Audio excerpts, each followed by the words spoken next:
Imagine waking up and finding out that your home has been sold or mortgaged without your knowledge. This isn't a plot from a heist movie, it's a harsh reality for thousands of Americans falling to title fraud, also known as deed fraud. In 2023 alone, over 9,500 real estate fraud complaints were filed, resulting in losses exceeding 145 million. So let's dive into how this happens and, more importantly, how you could protect yourself. So, what is title/deed fraud? Title or deed fraud occurs when someone illegally transfers ownership of a property without the legitimate owner's consent. Now, this often involves forging documents, impersonating the owner, and filing fraudulent paperwork with the county recorder's office. Now, this is a personal touch to this. I, not that long ago, had to go and file a quick claim deed. And it was very surprising to me how easy it was. So basically, you brought the document to them. All they did was verify, in this case, that it had on the right form and it had a notary stamp, and just like that, they filed it. They didn't call the owners. They didn't mail something out to the owners to confirm that it was them. It was just that easy. So can definitely see how this happens, but it affects so many people, and I see that this is also on the rise right now, especially since we have a older population in the United States. So some of the key methods that they do is they forge signatures. So criminal forge the signatures of homeowners on a deed or related document. Why you need that is because in order typically to add someone or remove them, the owners do have to sign off on that. So that's where it happens. We've also seen impersonations using stolen personal information to pose as a property owner, and then also filing fraudulent documents like fake deeds or county records to legitimize the fraud transfer. Again, this has happened to people that I know, and this is why I wanted to get this video out to you guys, because this is on the rise. And I'll give you guys some statistics around it. So from 2019 to 2023, over 58,000 Americans reported losing a combined, this is crazy, 1.3 billion in real estate fraud schemes. In 2023, the FBI Internal Crime Complaint Center received 9,521 real estate fraud complaints, with losses totaling, the full number this time, 145,243,348 dollars. They did not include the cents into that, but that is still a significant number. And in a 23 survey revealed that 28% of title companies encountered at least one attempt of seller impersonation fraud, meaning that let's say when you go under contract on a property, you'll have the sellers listed on there and someone will sign off on it.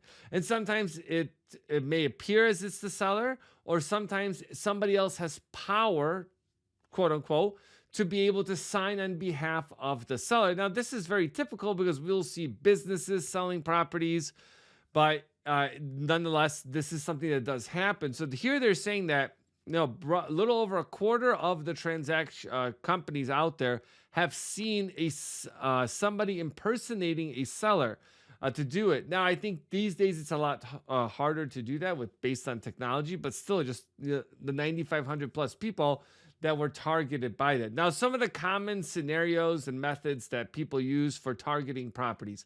So one, they're going to look for vacant or unattended properties, such as like vacation homes or rental properties between tenants. They'll be able to jump in on that. Elderly or vulnerable homeowners, individuals who may not regularly monitor their property records. Now, let me touch base on that. So every county is going to have some type of recorder of deeds. Okay, now you can go online, you go to your favorite search engine and look for that online portal. Now, not all of them are going to have online portals. Sometimes you actually have to go to the county's the recorder of deeds office, because there might be a small one. So just make sure that you do that periodically. And if you have the ability to get set up for notifications through your county recorder's office that would notify you, maybe email and mail, if there is a change in your property. That way you can get on top of it right away. Unfortunately, we've seen, I had a friend of mine that happened to his parents, and it's been years now, still in the legal battle with the person that committed this scheme. So just make sure that you're very vigilant about this, especially people coming to your homes. And then also, which is a big one, is properties without mortgages, right? So if they're fully paid off, it is really easy. I can't believe I just said that, but it is really easy based on my experience with doing a quitclaim, for them to be able to transfer that, because there's no mortgage, right? So that's one of the big things with that. So again, if you served in the military, you worked your whole life, you paid down that property, and just like that, you could be into this huge suck of your life, try to get your own property back. Now, some of the fraudulent activities that happen is going to be fake sales. So, right, listing and selling a property without the owner's knowledge. So we talked about that. Title companies, 28% of them have seen it.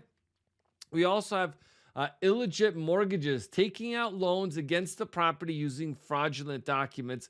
This was a pretty big thing back in the 2000s. I think they've tried to taper down that as much as possible. So essentially, like, if you quitclaim yourself onto a property, okay, and this is why also title companies will have like a vesting period. So there could be like an exploratory time, typically 6 months.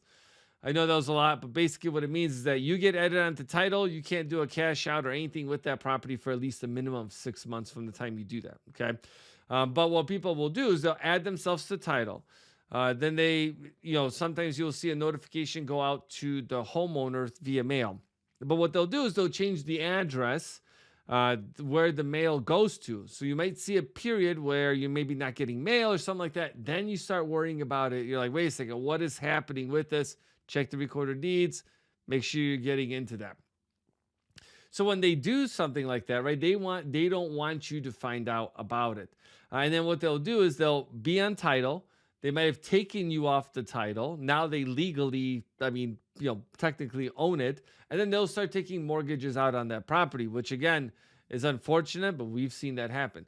Another thing also is with rental scams. So renting out a property to unsuspecting tenants. So let's say the property is vacant. Someone gains access to the property, however that may be.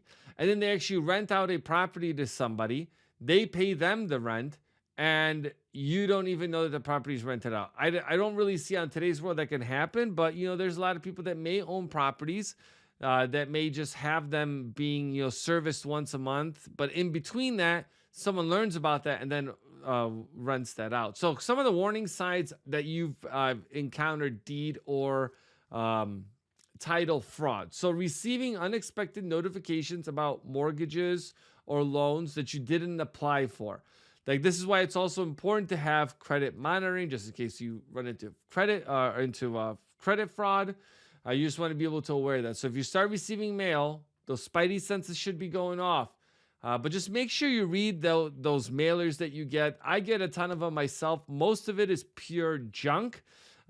And even I'll get caught off guard sometimes on them. But just double check and make sure that you do your homework. Search them online, see if it's a scam or not. If you see all of a sudden an increase in unsolicited offers to buy or refinance your property, that could be another reason. Another way that it can happen is, and the reason why you have all these unsolicited offers about refinancing your home, especially that part, is because the credit bureaus and all these different companies sell all your data. So if you're applying for a loan or there's a change in your deed, they're going to find out, and they're going to be all of a sudden try to mail you stuff for you to, do whatever, do a cash out refinance. They want to buy your property because there's new owner now that owns that property. So that's why it's important to know that. And like I mentioned a little bit earlier, if you have missed property tax bills or important mail is not coming to your property, they might have changed your address without you knowing it. And then also unfamiliar changes listed on the property records, which we talked about. That's why it's so important to be able to track that. So especially when you buy a new home, especially if you're using a VA home loan, you're buying it in your own name. Later, yes, I'm not an attorney, but you can transfer it to a trust. I mean, I'm also a vet and use a VA loan, right? So you can transfer it to a trust. And sometimes on regular loans, conventional loans, you can just buy them in a trust when you get to in the trust itself when you go into it. So those are things that you kind of want to think about when you're going through this, because all these things protect yourself. Now, the consequences for the victims varies widely. So one, losing property ownership. So facing eviction from your own home. Again, like I cannot stress this. This has happened to someone I know. Financial liabilities, being held responsible for fraudulent loans or mortgages. Now you have to prove this, which leads to legal battles, and that just leads to spending more and more money to get, again, the thing that you paid for yourself. And you can't imagine the emotional distress that happens during something like this. Now, a couple things that you can do to protect yourself. One, I highly encourage you to regularly monitor your property records. Check the status of your with the county recorder's office. If you can set up alerts, please do so. But again, every county is going to be a little bit different. And if you're in a county where they may not have an automated online system, then just go into the county and see if there's something that you can request, that if there is a change made, that you get notified to X address or phone number, and that number and address can't be changed, right? Because that's kind of the key. But if they do divert that mail somewhere else, then you won't be getting those notifications. But again, if you're checking yourself on a monthly basis at least, then you can control that. Another part is protecting your personal information, right? Your sensitive personal documentation. You need to shred all your documents. Don't just throw everything in the trash, and if somebody picks through it, because that happens probably in big cities, actually pretty much anywhere. But if they find something, they could use that against you.